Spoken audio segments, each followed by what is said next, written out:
नांदेड शहरातील हा canal road परिसर आहे आणि कॅनल रोड परिसर हा शांत परिसर म्हणून ओळखला जातो, कारण या परिसरामध्ये सकाळी 4 वाजल्यापासून लोकांची जी वर्दळ आहे ती वर्दळ या ठिकाणी पाहायला मिळते। मोठ्या प्रमाणामध्ये लोक जे आहेत या ठिकाणी मॉर्निंग वॉकला जाताना पाहायला मिळतात। तर रात्रीच्याला म्हणजे जवळपास 10-11 पर्यंत आणि 12 वाजेपर्यंत ही या ठिकाणी मोठ्या प्रमाणात वर्दळ पाहायला मिळते। बाजूला सिनेमागृह आहे भारती स्क्वेअर, तर दुसऱ्या बाजूला डीमार्ट आहे। आणि आज जी सकाळ उजाडली ती एक धक्कादायक सकाळ उजाडली, कारण या ठिकाणी तिहेरी जे खून प्रकरण आहे ते या ठिकाणी समोर आलेलं पाहायला मिळतंय। आपण माझ्या बाजूला पाहू शकता की हे भारती स्क्वेअरच्या परिसरामध्ये रात्री मध्यरात्री या ठिकाणी 2 गटांमध्ये तुंबळ हाणामारी झाली आणि त्या हाणामारीमध्ये जवळपास 3घांचा मृत्यू झाल्याचं लक्षात आलेलं आहे। जी प्राथमिक माहिती मिळते त्यानुसार या ठिकाणी 3घांचा खून झालेला आहे, ज्याच्यामध्ये अरिजित सिंग चौहान आणि साई गहिरवार ही जे 2 टोळ्या आहेत या टोळी युद्धातून हे खून झाल्याचं या ठिकाणी प्राथमिक माहिती मिळताना पाहायला मिळते। ही जी जागा आहे समोरची ती या जागेवर एक मृतदेह होता, तर बाजूच्या साईडला सुद्धा दुसरा मृतदेह होता। तर या बाजूला 100 फूट अंतरावर तिसरा मृतदेह पाहायला मिळाला, कारण हे टोळी युद्धामधनं हा घडलेला प्रकार आहे, ज्याच्यामध्ये अरिजित सिंग चौहान त्याच पद्धतीनं सय्यद आवेज व मोहम्मद अरबाज असे 3 लोक जे आहेत ते या ठिकाणी मृत्युमुखी झाल्याचं प्राथमिक माहिती मिळताना पाहायला मिळते।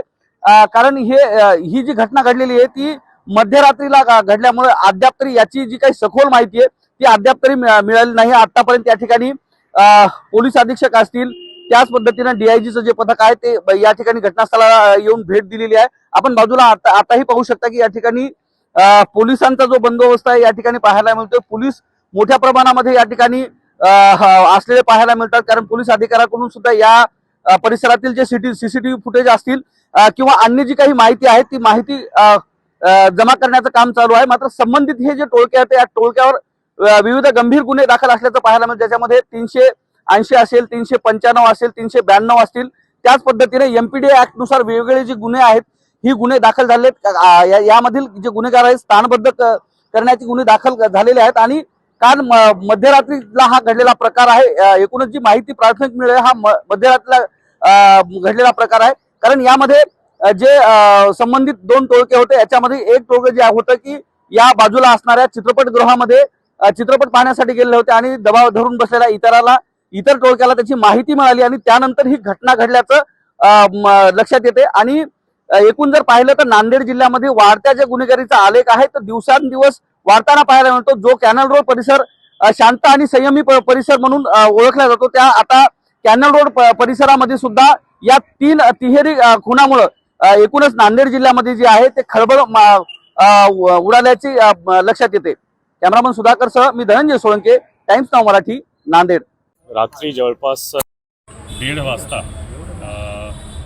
एक जे 2 रायव्हल ग्रुप दिसतो की एक अनिल पंजाबी, साई लाला यांचे काही असोसिएट्स ग्रुप्स आणि दुसरी बाजू अरिजित चौहान असा त्यांचे जे 2-3 मंडळी होता तिथे, तो असा 2 रायव्हल ग्रुप दिसतो, ज्यामध्ये की रात्री मारामारी झाली ई स्क्वायर मॉलजवळ आणि त्यामध्ये स्पॉटवर सिरियसली इंजर्ड जे झाला दोन्ही रायव्हल ग्रुपच्या एक इंजर्ड झाला सिरियसली, अरिजित चौहान आणि तसेच दुसरा अरबाज एके जे अरबाज एके साई लाला आणि अनिल पंजाबी ग्रुपचा मेंबर आहे, असोसिएट आहे, त्यांच्यासोबत असतो असा दिसतो।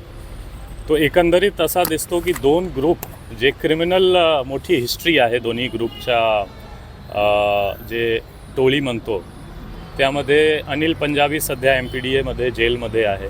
साई लालासुद्धा जवळपास 1.5 महिन्यापूर्वी MPDAमधून बाहेर आला होता। त्यांचे जे असोसिएट आहे त्यांच्यावर सुद्धा मोठी क्राईमची हिस्ट्री आहे आणि MPDA 55-56 सारखा कारवाई प्रपोज्ड आहे किंवा झालेली आहे। दुसरा बाजू जे आहे, दुसरा ग्रुप अरिजित चौहानवर सुद्धा 9 गुन्हे दाखल होता, पास्ट गुन्हे। त्यांच्यासोबत जे एक आरोपी जे आम्ही अरेस्ट पण केलेला आहे, इंजर्ड आहे, त्यांच्यावर सुद्धा MPDAची कारवाई झाली होती, 2025मध्ये बाहेर आला होता। तो एकंदरीत दोन्ही गँगवर मोठी क्राईम हिस्ट्री आहे आणि पोलीस करून जे स्ट्रॉंगेस्ट पॉसिबल प्रतिबंधक कारवाईसुद्धा झालेला होता। MPDA आणि हद्दपारसारखा.